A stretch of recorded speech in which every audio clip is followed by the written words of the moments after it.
everyone and welcome back to my channel. So if you've been following my videos for a little while, you will know that for the past 9 months I have been doing a no buy year. So I started off in January doing a no spend January and it kind of just snowballed from there. We're saving to buy a house and everything that we are saving is going into that fund. So I've been doing lots of videos over here on my channel amongst my normal content, but loads of budgeting and finance videos as well. And I've really loved your support with this. It feels like you are such a great community when it comes to these budgeting videos and that you really spur me on to keep going. So thank you for being there for me and I really hope these videos do help you. What I'm going to be doing as kind of ongoing from my no buy year and money saving videos, I am now going to start doing lots of money saving on. So for example, how to save money on.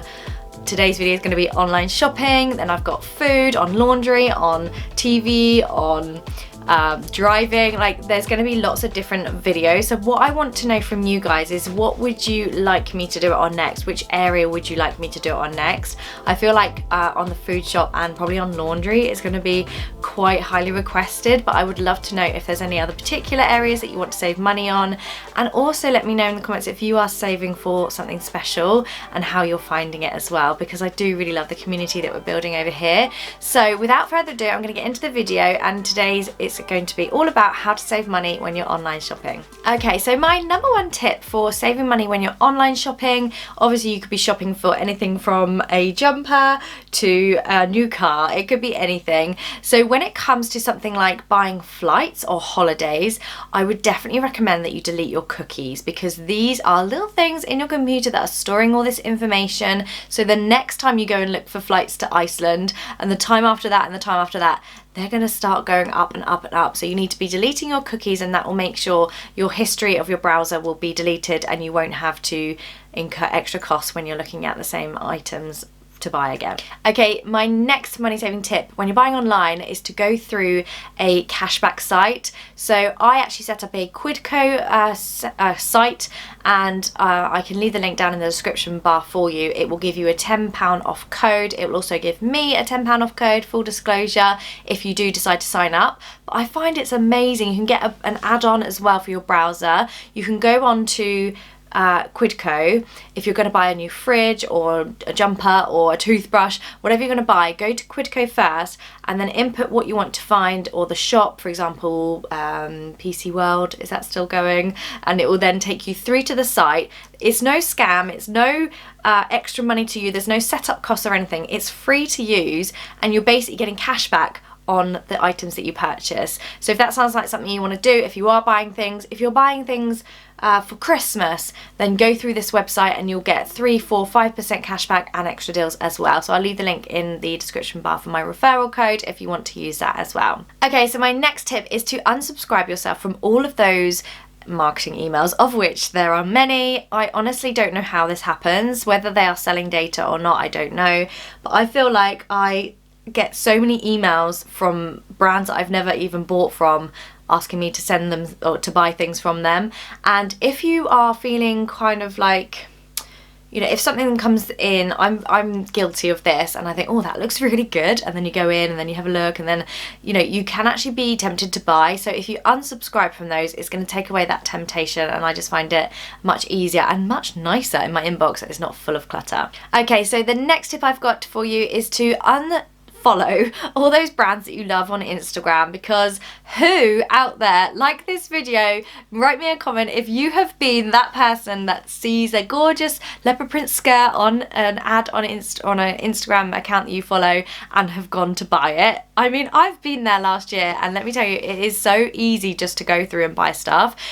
People that do an influencer job, we are all influencers. Whether you tell your friend that you really like this restaurant, you're influencing them. Whether you are paid to tell someone about a pair of trainers, you're influencing someone. We're all influencers, and you don't need that temptation to keep buying things when you're trying not to buy stuff. So just remove the accounts or mute them or something if you are feeling particularly vulnerable to advertising at the moment, and it just means that you won't be tempted to buy those things that you really like the look of and that everyone seems to have. Okay, so you may not have heard of this, but a website called Consumer Report actually shows what prices things will be all year round and when the optimum time is to buy those things. So for example, an item won't be the same price all year round. It's a supply and demand, and also featured in seasonal and things like that can affect the price of things. So if you actually look on this website, I can leave it linked down below for you. I'm sure there are others around there as well, but it gives you an idea of when the best time is to buy things so that you can actually make sure that you're buying them at the right price and that you're not paying over the odds for it. Obviously things that are going to be really expensive around winter, if you want to buy a sledge, maybe don't buy it when the snow falls because prices are going to be really high. Or if you want to buy sun cream, maybe don't wait until the summer because prices are going to be high. Equally, some things are in a high demand but actually on offer a lot. So for example, gardening tools, lawn mowers, they tend to go into sale in the beginning of summer because people are out there wanting to do gardening. Just be savvy with things like this and make sure you're not spending over the odds because of the time of year that you are buying it. Okay, I used to have all my card details saved onto websites that I used to use. Delete your card details, because every time you go to buy something and you have to go and find your purse and find your card details and input them and then go through the security, you won't want to do that if it's harder work for you, unless you really want something. So delete your card details and tap the box not to save your details as well. It just makes it harder for you to go and spend your money. Okay, so sometimes you may need to spend money. It's okay. It's okay if you need to get a new winter coat because it's raining and you haven't got one. But shop with intention. So go into the website that you want to buy it, have a list, don't deviate from it. Just really shop mindfully, and I found that has helped me so much this year. Obviously, I'm not actually buying anyway, but it just makes me... If I go to the shop for any reason and I see lots of things and I'm like, that's gorgeous, but I haven't got anything to wear it to, I don't need it. It's so much, making me so much more mindful. So definitely shop with intention. Okay, so one of my biggest money saving tips for online is to make a list of those big purchases you need.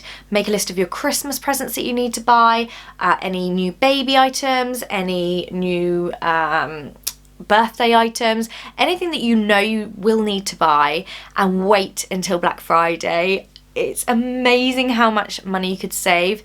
Amazon also do Prime Days, which I find have been hugely discounted for items, but wait for Black Friday, because we are so Americanized over here in the UK now. We have like the same kind of sales as you would have seen years ago in America, and you can get so many bargains. So I actually did a video on Amazon Prime, is it worth it? I don't know if you might have caught that, but I was thinking of doing another one because honestly there's probably another 10 things I can think of that you can save money on by having a Prime membership.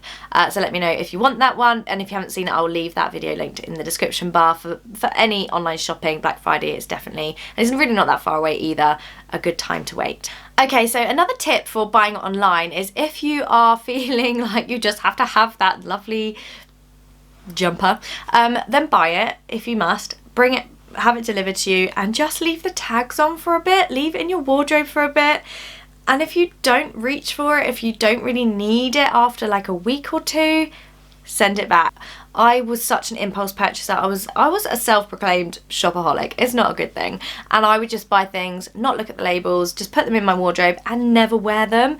Oh my goodness, what a joke. I'm sure if you feel like this is you as well, let me know. Let me know if you are one of these impulse buyers as well. But keep the tags on, and if you don't use it after a couple of weeks, then send it back. Okay, another really good tip is to block the ads on social media. You can put, I see this too often, it's not relevant to me, and I don't want to see this, or something like that, especially on Instagram. You can do the same for Facebook. Block the ads because they are so much temptation. A lovely lady on my Himalayan trek that we're doing in October spoke to me about this the other day. She said she'd taken inspiration from my videos and she's gonna just block all the ads on Instagram, and she said it's such a nicer place to be because she's not constantly being advertised to. So if you can do that, then do that. It just means it takes away that extra temptation. Another thing you can do is actually remove shopping apps from your phone. So things like ASOS, Amazon, anything that you click on often, remove the app and remove the ease, because sometimes it's just so easy just to like swipe up, do a one-click purchase on Amazon, and the next day you've got yourself a pair of white sandals that you really wanted that night but you actually don't need them today, kind of thing. You know, just remove that temptation of having that easy access to shopping online. So the next one is probably an obvious one, but always check prices online. always, because there are so many deals to be had. Also, often when you click off of a screen of a website, it will come up with, you know, stay, don't go, I'll give you 30% off. So like, use a bit of savviness just to try and get the extra discount and the extra prices that you might get from a website. And yeah, just compare your prices before you commit to buying anything. Another really handy thing to do is to browse on the incognito browser. So this means it's not collecting any of your data. It's not telling you what you know, what you bought last time. If you go onto a website, oh, this scarf might be good for you. It's not keeping any of your data, so it's not actually collecting that to increase prices next time you look, similar to deleting your cookies, but I just find this a really good way of going incognito. Okay, so the last couple is, the first one is going to be discount codes, something like voucher codes. I remember a day, let me know if it's just me, if I'm that old. I remember a day, like, you couldn't go to a restaurant and use a buy one get one free voucher. There wasn't a thing as voucher codes or discount codes or all these different codes. And like, it would almost be like, oh, like, not frowned upon, but just not really the done thing. And now, oh my goodness, I mean, we don't eat out anyway, but I would not go somewhere unless it had a buy one get one free meal, because I wouldn't spend the money if I didn't have to. So definitely make sure you're using that savvy way to shop as well. And then finally, websites like ShopTagger and Hulk.it, they will be showing you when a price goes into, or an item goes into sale. If you like something and you really want it, you can click when it goes into 20% off or half price, or if it's low stock, and it will give you that information so that you can actually buy at the best price, even if it isn't on sale at the moment. So there we go, guys. If you got to the end of this video, then well done. Go down to the comments and leave me an emoji just to let me know that you are still here holding on. Thank you for watching. Do share this video if you found it helpful, and give it a like as well, because it does gauge how I know how each video does with you guys and if you want to see more of it. And of course, do subscribe if you like what you see. Thank you so much for watching, guys. I really appreciate having you here, and I'll see you soon. Bye!